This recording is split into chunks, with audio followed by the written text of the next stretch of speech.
Alright, everyone, this is Dreamstick with Vampire Foundry. My apologies for being away so long, but, life happens. Today we're going to shift away from video games and actually take a look at Pixelborn, which is the non-official, but works very well, app for Windows. They're not really for phones that I can tell. I don't think the creator is really prioritizing that, but anyway, it's for the new trading card game Disney Lorcana. Which I have been playing extensively, collecting the cards, now playing Pixelborn, of course, learning more by the day. So we're going to dive into some stuff here, some decks. Now, as you can see, I have very few decks here because I just kind of deleted some of them that I didn't really need. But today we're going to take a look at my Amarillo deck.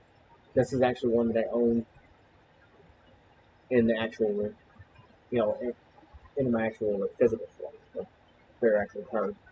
So as currently constructed, this is what I have. So first off, we have Duke of Weselton, opportunistic official. He's in there just because he's a 2/2. It's a solid first card, a decent one, which is average. But at this point, honestly, I think perhaps a Flynn Rider might be good. One of the new ones that's 1/3, or even an Enchantress, which the Enchantress, the new one from Rise of the Floodborn, is a 2 cost, but she has, in my mind, more potential than him. But right now, he's in there because I need, some 1 cost, so he's in there. And then we have the standard 4 Flynn Riders, Charming Rogues, at 2 cost, because when he is challenged, the challenging player chooses and discards a card. And that, again, is 2 hit. So that's a rock solid card. Now they have a Flynn that can shift onto him. Shift being a new mechanic within Rise of the Floodborn, where if it has a shift, then let's say it costs 5 ink to put out. You can actually maybe do, like, I don't know, if it says shift 3, you pay 3 of the ink and put it on top of this card, and it would become, you'd get it out sooner that way. I mean, I'm not saying that's actually what it is, but that's an example. Sudden Chill is in here to give me another option to deal with pesky decks that keep drawing cards. Each opponent chooses and discards a card. So that's just only 1 copy in there. I have other cards that are better. 2 of the Cheshire Cat, not all there. 3 cost. He's there for my 3 spot. When he is challenged and banished, banish to the challenging character, so that's nice, plus the 2 lore. You can't do anything attacking wise, but that alone is worth it, for just quest. Hypnotize. This is the one that I really like better even than Sudden Chill. I only have 2 copies, so that's why it's in here. Each opponent chooses and discards a card, draw a card. That's what I call value. And controlling, the opponent. Now we come to another 3-cost, Jasper, Common Crook. Initially, he was out in my deck. I think a lot of people's decks, because he didn't seem that great. I mean, he does stuff, but not enough. But with the recent Rise of the Floodborn, it actually is important to have his ability, Puppy Napping. Whenever this character quests, chosen opposing character can't quest during the next turn. That really helps you out with the amount of characters out there that can do something on their turn when they quest. Like there's just a lot of options out there for characters that can do a lot of stuff, and that helps to lock up those characters instead of having a turn return to hand, which nowadays with the bounce feature that does do something for them sometimes. And it gives you another option to deal with, the pesky opponents, really. I just have 1 at this point of Mother Knows Best. Return chosen character to their player's hand. I did have more in there, but it seems to me a lot more people are playing that bounce mechanic, so returning it to their hand isn't bad for them. But it still is an option. It's still, worth using, so it's in here. Now we come to Prince John, greediest of all. And why he's valuable is he has Ward. Opponents can't choose this character except to challenge. Extremely valuable, so they can't Dragonfire you to death or anything like that with the Ruby Amethyst still. He can be dealt with otherwise. even if he's not exerted, they can still put out a character that can deal damage when they come out or something like that. But for now, he's valuable. I put him out there for my card draw. He has 2 lore, which is decent, but I don't even use it for that. I Sentence You is extremely valuable. Whenever your opponent discards one or more cards, you may draw a card for each card discarded. Now you'll notice over here I have Sudden Chill that makes them discard a card, and Hypnotize that makes them discard a card, and I draw a card. So with this ability, in effect, Sudden Chill makes him discard a card and I draw a card because of his ability. And then you have Hypnotize, which already has me draw a card and then discard a card. Or with Prince John's ability, I draw another card. That's a 2-for-1 exchange of cards. Extremely. I would have more copies of him, but again, I don't have that many. I only have 2, so that's what's in here. Daisy Duck Secret Agent is an excellent option for, again, the discard ability. Whenever this character quests, each opponent chooses to discard a card for support. So, you can, assuming you can keep her alive, even once quest, boom, they discard a card. 2 lore. Very handy. Donald Duck, Perfect Gentleman, also a 4 cost. He's a shift, as you can see. You can only pay 3 ink to put on top of another Donald Duck, but I don't have another Donald Duck in here. I'm not even sure I have another Donald Duck. But anyway, allow me, at the start of your turn, each player may draw a card. Now, I mean, there is some validity to the idea that it's not good to have your opponent draw a card, of course, but it serves 2 functions. One, if you were trying a milling style deck, it helps. You want your opponent to, of course, draw all the cards they can possibly handle. And secondly, it's card draw for you, which in itself is valuable. Because card draw is often very limited, and this is a source of it. Obviously, you don't have to use him. You can take him out of the deck if you really feel that that's costing you, but I'm experimenting with this one. I think it's an interesting card at the very least. I'm not sure it has much value outside of, discard decks, but the Amber Emerald discard and all that, but it's interesting. Hans is pretty standard. He's 4 costs as well. He's only 3/3, which ain't great, but he is 3 lore. So that's a very, strong lore card. And this whole deck is about pushing lore. Putting on their back foot the opponent, so that helps. Tinkerbell, also at 4. I had 4 copies of her. I took some out. I only have 1 at the moment. But she's just 2/3. She has, when you play her, another character gets evasive, which can be handy. It's good work. And she is evasive herself, of course. So that's why she's generally valuable, but, I mean, I just feel like Daisy Duck, Donald Duck, see how those guys work. Mad Hatter's standard, he's at 5 costs, 3 lore. Whenever this character is challenged, you'll draw a card. All good stuff, so he's out there. Tiana I have in here because even at 5/3, she's 3 lore. And I want an opponent thinking twice about her. But I better get her off the board. That's a lot of lore in one go. At the very least, she's an aggro drummer, is what I feel. I do have 1 of Beast Relentless. He's a 6 cost, 4/5. Whenever an opposing character is damaged, you may ready this character. So you could theoretically quest, and then have someone else here, characters challenge an opponent, and hit them, and then you can ready Beast, so that he can't be challenged the next turn. So that's pretty helpful. Genie on the job. 6 cost. Very standard again. He's evasive. Makes him a pest. But his main use is when you play this character, you may return chosen character to the player's hand. It's like a Mother's One's Best, only it's a character. And evasive, so he's very good. Mother Gothel, Selfish Manipulator, 6. Again, I only have 1 of her. But when she is exerted, opposing characters can't quest. So it's sort of like Jasper's ability. The only thing with this is, even if you were to do that, quest with her, opposing characters can't quest. Let's say it's their turn and they kill her immediately, well, then they can quest, obviously, immediately. But, so it's not like Jasper where it's just plain, that ability's done. His goes through no matter what. Hers could be stopped, I guess. But it's still interesting. And again, if you can keep her alive even for a turn, that's very valuable. This is one of the newer Rise of the Flood ones. Cheshire Cat from the Shadows, 5/6. He is 8 cost, but I can pay 5 for the shift to place him on top of a character from Cheshire Cat. So one of the 3 cost ones. He's evasive, 2 lore, but his main thing is this.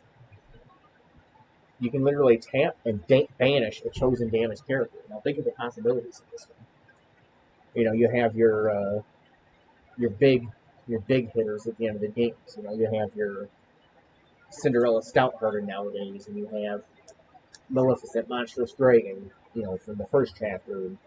Any number of big boys. Does not matter. You can swing into them with any number of damage, even a weak character, just to get them damaged. Tap him, banish him, gone. Like that's insane value. And you can shift him, so you can potentially get him out in turn 5. So and he's evasive too. That's the thing. It's going to be hard to get rid of for people. I cannot emphasize how good he is. I'm probably going to add more to him when I can, but wow, I like that card. So that was all of our Emerald cards. Now we go to the Amber. Lilo, Making a Wish, 1 cost. She's only 1/1, but her strength is that she has 2 lore. And I don't know offhand another character that has 2 lore in the first turn. So that makes her insanely valuable, just to get a head start and more. Stitch, new dog. I had 4 copies to him. 2/2, 1. The reason he was in there in the first place was because of the Rockstar Stitch ability. But I don't actually have Rockstar Stitches, so it never came into play for me. So he may end up getting kind of subbed out 1 by 1. But he's Rocks, but I don't know. I have to make sure that the 1 cost are worth it, obviously. And he is 2/2, in 1 lore, so it's not bad by any means. It's useful. Be Our Guest is a source of card draw for us, and a bit of scrying as well, to use a magic term. So that's a song, and a song means that a character costs 2 or more. That's the cost up here. Can sing this song for free. So you would tap the character, play this, and instead of using ink, you just use the character. Tap your character, and that uses it. But then look at the top 4 cards of your deck. You may reveal a character card and put it in your hand. Put the rest of the bottom of your deck in any order. That helps you get the right cards out to set up the tempo that you want. And so that's why that's in our deck. And of course, if you feel you've got the characters you already need, just use it to ink. Now LeFou, I've never really cared for him, but he's out here at 2 costs simply because he has 2 lore. Although frankly, nowadays it seems like there's plenty of 2 costs that have the same thing and would actually add useful ability. So I'm probably gonna end up switching them out. But and you'll never ever use the ability here. You don't have Gaston in this particular deck. But for 2 lore, he's out there. He keeps pushing the tempo with Lilo and then him, if you can get them. But again, Flynn Riders like 2 costs or 2 lore and 2 costs. I mean, you could sum them out if you kind of need those.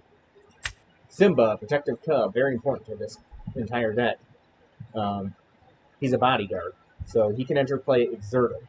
An opposing character challenge one of your characters must choose one of bodyguard available. So anytime you exert him, he becomes a bodyguard. And that means, again, that they have to kill him first. There are ways, of course, around that.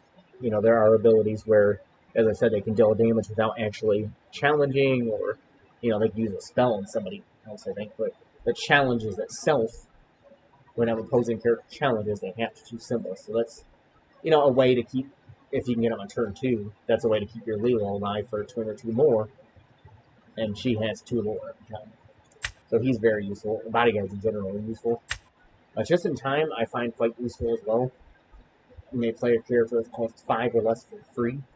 That has helped me get out with a Mad Hatter, let's say. In turn 3, which is crazy.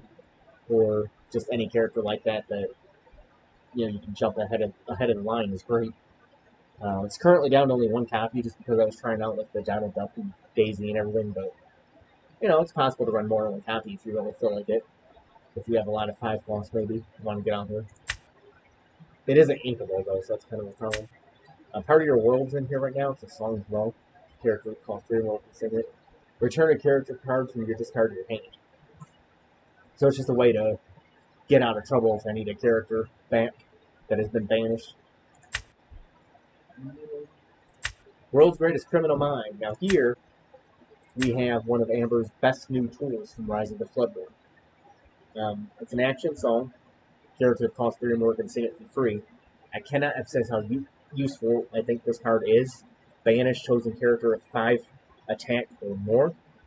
Because again, that covers so many like powerful characters. You know, it'll just straight up banish them. And at the cheap cost, a character that only has 3 ink or less, or more, that's insanely valuable. You can either straight up play it, you can ink it if you need to, but again, you can sing it and not even pay any mana at all, any ink, and you can get rid of, again, the Monster Strike. You can get rid of the new Goofy, the big 10/10 steel card that they have out now. Anything with 5 costs or more, no matter what they are, gone. Like that. It's Amber's new removal tool, and I would definitely like more copies of this in the deck. I just don't have them right now. Hades. I run 4 copies currently, just because I don't actually have too much better. He's worth it. We can run as little as 2 copies in here. His main thing, is 4 costs and inkable, but Well of Souls. When you play this character, return a character card from your discard to your hand. Now here's the thing. Yes, you can bring back any character you want, which in itself is helpful. If you have more than one Hades, though, and you have a Hades in your hand, and you put out one. Let's say a Hades is in play, one's in your hand, your Hades gets killed. Now, you can play Hades your next turn, or the turn of, as long as you have the ink, bring back your other Hades to your hand. And so you always have a way to bring back, from your discard. Of course, the problem with that is if you're spending ink on bringing back your Hades, then you're not able to do the chills. But it's still valuable to have that ability. But we have that, and we have part of your world as well to bring back from the discard. So that, I figure that's enough for that kind of ability. But as I said, you can run a little less of him if you want. At 4 cost, Rapunzel, Gift or the Feeling. She's pretty much in every Amber deck that exists, it seems. She's in here because, she's beefy with 5 willpower, very strong. 2 lore, nothing too special, but alright. But her ability is Gleam and Glow. When you play this character, remove up to 3 damage from one of your characters, draw a card for each 1 damage wound skill. The thing is, it is a bit situational. There are many, many games where I don't see this come into play, and it seems to be very situational and not to come up too often. But when it does happen, it is helpful. You can even do something like use the Cheshire Cat early in the game because it comes out in turn 3. The next turn, swing into a character. Obviously, you don't want him to die, so make sure he doesn't die. And then bring out Rapunzel. And then heal that damage. And assuming you're able to at least take 2 damage, draw 2 cards. Or you draw 1 card, or whatever the case is. And that is immensely helpful by itself. Sometimes I do think there might be better options at this point, even though she's still considered excellent. But, hey, but she's still in every deck out there for a reason. She's still good. Eudora, Accomplished Seamstress. She's in there for one reason only, got 9 health. And, I figure, if nothing else, opponents will have, I don't see this often. And you're going to have an insane time trying to banish this character if you don't have, and a lot of people do, but if you don't have, straight up spells, or like a Dragonfire, or you don't have, a character that comes out and deals 1 damage, or anything to chip away at, you are going to have to spend a lot of your character. You're going to have to challenge with a lot of your characters to be able to get rid of her. And that's what I consider very valuable, so right now she's in there. She'd probably be one of the first to go out again. But just for that health, I think that's helpful. Now Maximus, Palace Horse. He's like Simba, bodyguard. And that's helpful, especially because he's beefier and everything. But the other thing he has is also at support. When this character quests, you can add their attack to a chosen character's attack this turn. So what that means is not only is he a good bodyguard, and of course you want him exerted in order to use that.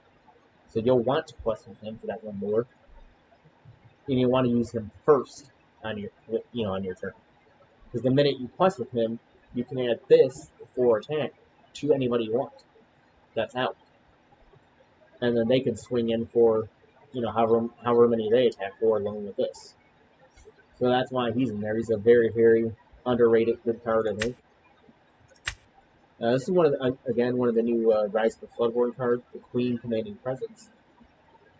She can shift at 2, and that's crazy. Only at turn 2 you can get her out. You may pay 2 cost or 2 ink to play it on top of one of your characters named the Queen. That's why you would want that 1 cost Queen that is out right now, because that would help with this. That would definitely replace Stitch, because she's also a 2/2 with 1 lore.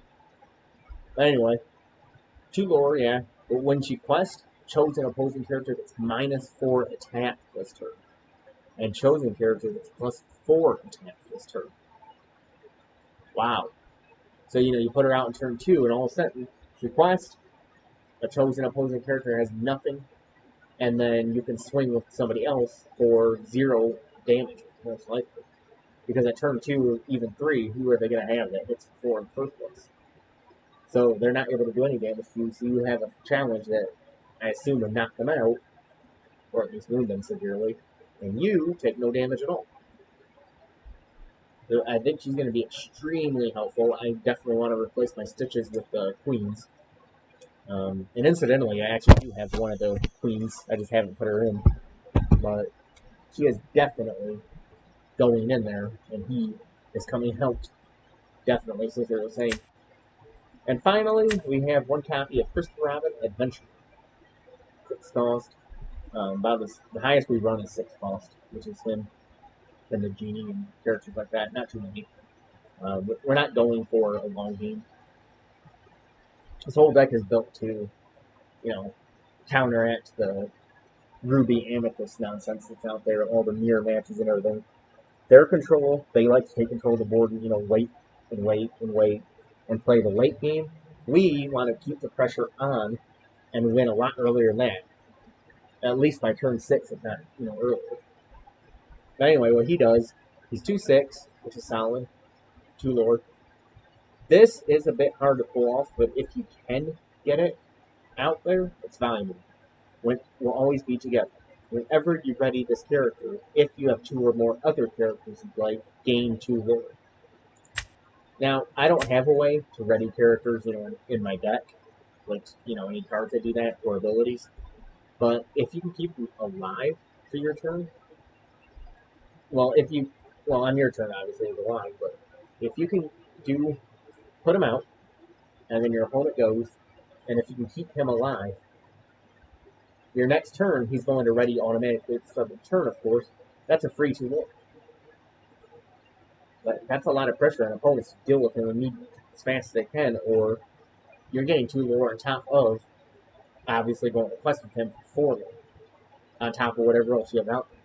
So it's in their best interest to get rid of that, right away. But that's just a look at the, the Amber and the Emerald deck that I have currently. It seems to do pretty well. As I said, I've been tweaking it since I don't have all the cards. It started out as supposed to be the usual Rockstar Stitch type deck, but I have not gotten any copies of Rockstar Stitch, and I don't really care, honestly, especially with all the new stuff that comes out. If I ever do, perhaps I'll do that, but right now, this is the current version of it. I have tested it in tournament against the Ruby Amethyst thing, and pushed them to their absolute limit. And that was before I had all these cards. About 20 cards worth, I would say. So about a third of my deck was actually trash cards. Well, not trash per se, but they weren't as good as they are now. Like everything in here I consider useful. That time I had so many, and it still pushed them to their limit. So I will be very interested in seeing how this does against them, the next time in person. And I've just tried it in Pixelborn as well, and it did well. I won the first 2 matches, and then I lost the third one. But it seems to be, relatively able to hold its own, and I should be able to win consistently, if not all the time. And winning consistently is all you really want in Pixelborn anyway, because in first chapter, Amber Emerald was actually the sneaky winner of the best deck. When Pixelborn released their data, they actually said this won over 58% of the time. I don't remember the exact percentage, but it was 58%, which was higher than any other deck, including Amethyst Ruby. So you know it's a good deck. But this is not the same deck because I don't have all the cards for the version that was winning like that. And to be quite frank, the version that was winning, I tried. I have it saved as a different deck in here. It just gets smashed with Rise of the Floodborn. It's just not able to keep up. Not with all the new mechanics out there. This deck, on the other hand, with all the tweaks from Rise of the Floodborn, has been able to do much better. At least initially. I'm hoping my testing continues to keep it up. But, so that's just a look at all that. Hope you enjoyed this video. We'll be uploading a lot more Lorcana because Lorcana is currently my thing. And we'll see kind of how everything goes. But yeah, it's definitely a good one. Check it out for yourself. I got to make this one probably on Dreamboard.ink. Dreamboard.ink is where you want to go if you play Pixelborn because it has all the, you can literally import your decks for free in here. And you just, and it also shows the TCG player price on them for the regular cards. Not foil, but regular. So that in itself is also helpful. But yeah, we'll get to testing this for sure. I intend to stream a lot of my gameplay coming up and let you guys know how it all goes. I'm still figuring out some of the other decks and stuff. I wouldn't say I have a good feel for exactly what the other decks do or how to counter them, but I'm learning the more that I see these decks in action. You'll see a lot of weird combos nowadays, but I'm just happy I won a couple games to begin with, and we'll just keep tweaking it from there, and then see what happens. But yeah, this is a Dreamstick with Vampire Founder. Glad you guys listened. Let me know in comments on YouTube and everything, or even Twitch, what you'd like to see next, what you think of my deck, any advice or input, or just really any interaction you want to give me would be super. And it is the day before Thanksgiving, so happy Thanksgiving to all my viewers and everyone else out there. Be safe and happy holidays. Thanks for watching.